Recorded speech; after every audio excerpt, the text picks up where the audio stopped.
Resonance है वो basic strength को डिक्रीज करती है। अगर किसी कंपाउंड में रेजोनेंस हो रही है तो उससे जो बेसिक स्ट्रेंथ है किसी भी कंपाउंड की वो क्या होगी, डिक्रीज होगी। मगर यहाँ पर हमने दोनों बातों को देखना है, डोनेट, लोन पेयर और एक्सेप्ट अ प्रोडक्ट, इन दोनों का इफेक्ट डिफरेंट होगा रेजोनेंस के हिसाब से।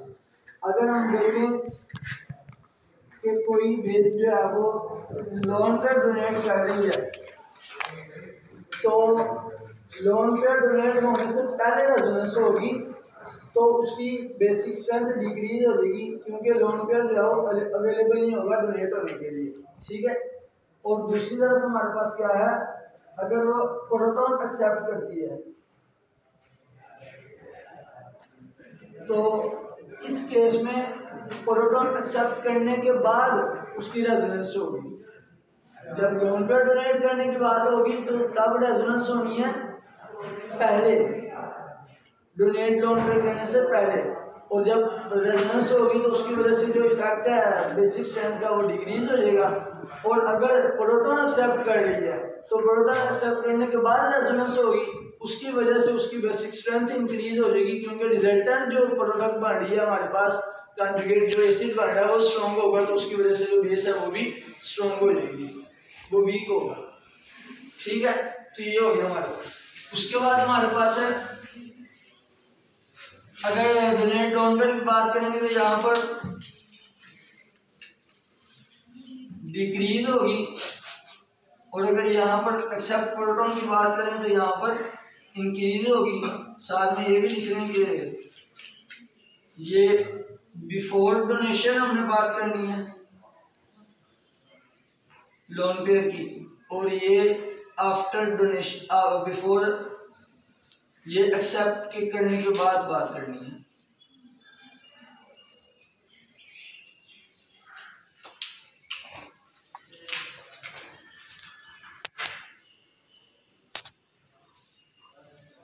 रेजोनेंस जो है इसका कॉज क्या है, इसका पर्पस क्या है, वो हमने पढ़ा था कि स्टेबिलिटी किसी भी कंपाउंड में ले आना, ये रेजोनेंस इसलिए होती है, ठीक है। अब किसी भी कंपाउंड में रेजोनेंस हो रही है और वो स्टेबल है कितना नहीं है, ये चीज भी एक मैटर करती है। इसके लिए तीन चीजें हमें देखनी होती हैं। पहला, डिस्पर्जन ऑफ पाई इलेक्ट्रॉन्स, जितना ज्यादा पाई इलेक्ट्रॉन या lone pair of electron disperse होगा, जितना ज्यादा वो रेजोनेट करेगा उतना ही कम बेसिसिटी होगी किसी भी कंपाउंड, बेसिक स्ट्रेंथ होगी। दूसरी बात, जितना अगर नेगेटिव चार्ज आ जाता है इलेक्ट्रोपॉजिटिव एटम के ऊपर, हालांकि इलेक्ट्रोपॉजिटिव अपने ऊपर पॉजिटिव चार्ज देता है, ठीक है, अगर रेजोनेंस के दौरान इलेक्ट्रोपॉजिटिव और नेगेटिव चार्ज आ जाता है, जिस तरह रिंग के अंदर नेगेटिव चार्ज कार्बन के ऊपर आता है, तो वो रेजोनेंस स्ट्रक्चर स्टेबल नहीं होगा, लेस स्टेबल होगा, ठीक है। और दूसरी बात, अगर इलेक्ट्रॉन नेगेटिव के ऊपर पॉजिटिव चार्ज आ जाता है तो उसमें भी जो रेजोनेंस स्ट्रक्चर्स बनेंगे वो लेस स्टेबल होंगे, ठीक है। और तीसरी बात है हमारे पास ये सारे इसके शरीर तो नहीं हैं,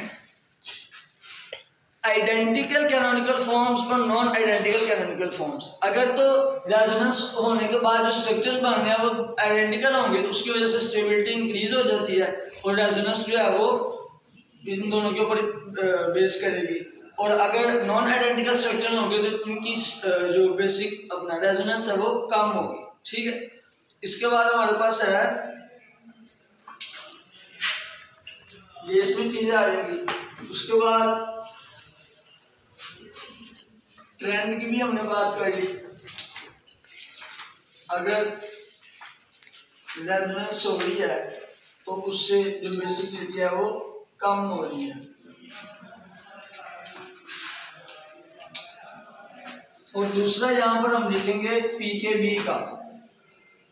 पीकेबी का हमने पढ़ लिया, नेगेटिव लॉग ऑफ केबी होता है और ये जो है इनवर्स रिलेट होता है बेसिक स्ट्रेंथ के साथ। या फिर ना बेसिसिटी का ना बेटा पीकेए से भी रिलेशनशिप बता दो। पीकेए जो है वो क्या होती है, वो नेगेटिव लॉग ऑफ के होता है, वो हम यूज करते हैं एसिडिक कंपाउंड्स के लिए, ठीक है। और वहां पर हमने पढ़ा था कि जो पीकेए है वो अगर ज्यादा होगी तो एसिडिटी कम होगी, ठीक है।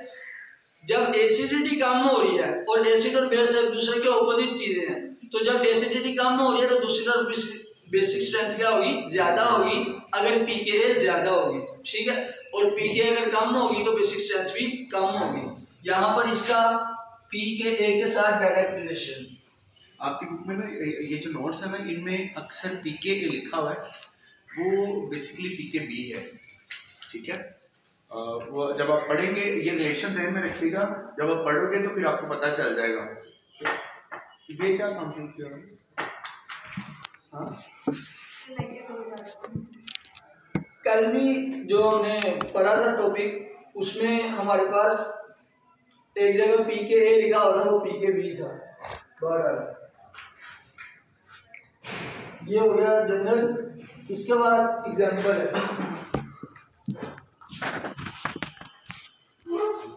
एग्जांपल में हमारे पास एलिफेटिक अमाइंस है,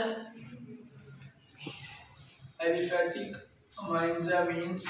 उसके बाद हमारे पास अमोनिया, और एंड पे हमारे पास एरोमेटिक अमाइंस।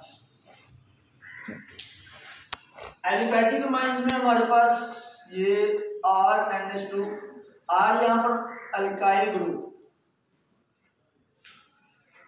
अल्काइल ग्रुप का हमने पढ़ा हुआ है कि पॉजिटिव आई इफेक्ट होता है। इसकी वजह से जो एलिफेटिक अमीन्स हैं, इनमें जो बेसिक स्ट्रेंथ है वो क्या हो जाती है, इंक्रीज हो जाती है। आगे अगर हम बात करें अमोनिया की, तो यहाँ पर कोई इलेक्ट्रॉन डोनेटिंग ग्रुप भी नहीं है और ना कोई रेजोनेंस है, तो यहाँ पर इलेक्ट्रॉन डोनेटिंग होने की वजह से ज्यादा बेसिक हो जाता है। इससे कम बेसिक कौन होगा हमारे पास, ammonia, less than aliphatic amines. अच्छा, एरोमेटिक में एग्जांपल हमारे पास है एनिलीन की, NH2 ग्रुप यहाँ पर लगा हुआ है। इस केस में ये जो लोन पेयर ऑफ इलेक्ट्रॉन है ये रिंग में रेजोनेट करेगा, तो रेजोनेंस इस पॉइंट के द्वारा रेजोनेंस हो रही है बिफोर डोनेशन। तो जब बिफोर डोनेशन होगी तो वो क्या करेगी, डिक्रीज करेगी बेसिक स्ट्रेंथ को। तो यहाँ पर जब इलेक्ट्रॉन पेयर बीच में लोकलाइज हो जाएगा, डीलोकलाइज हो जाएगा रिंग के, तो ये लेस अवेलेबल होगा फॉर द डोनेशन। इसकी वजह से यहाँ पर डिक्रीज बेसिक स्ट्रेंथ, ठीक है। तो जनरली हमारे पास यहाँ पर जो ट्रेंड बन गया वो एलिफेटिक अमाइन सबसे ज्यादा, और उससे कम NH3, और सबसे कम एरोमेटिक अमाइंस की बेसिक स्ट्रेंथ होगी।